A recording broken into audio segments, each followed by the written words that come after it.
সাধারণ মানুষ অভিবাদন জানাচ্ছে, সৌজন্য বিনিময় করছে, নমস্কার করছে, হাত নাড়ছে।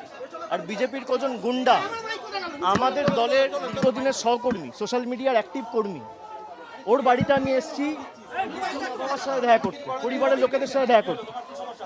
আমি দেখা করতে পারবো না, বহিরাগতদের পারমিশন নিয়ে আসতে হবে। এই বাংলার গণতন্ত্রের নমুনা। জামা, প্যান্ট, কাপড়, জামা, মহিলাদের জামা কাপড় ছিঁড়ে দেওয়া হয়েছে। না, আমি দেখা করতে এসেছিলাম, কিন্তু এই পরিস্থিতিতে আমি পরিবারের বৃদ্ধ বাবা মাকে ছেড়ে যেতে পারবো না। কিচ্ছু নেই।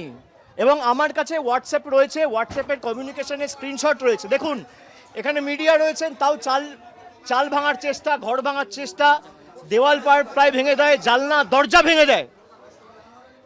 আমি আমার কাছে সব রেকর্ড রেখে দিয়েছি। পুরো ঘটনাটা ভিডিওগ্রাফি হয়েছে। হোয়াটসঅ্যাপের মাধ্যমে জেলা পুলিশ সুপার, আইসি সবাইকে আগে থেকে অ্যালার্ট করা হয়েছে যে এখানে কিছু বহিরাগত লোকেরা জমায়েত করেছে, আপনারা ফোর্স পাঠান, ব্যবস্থা নিন।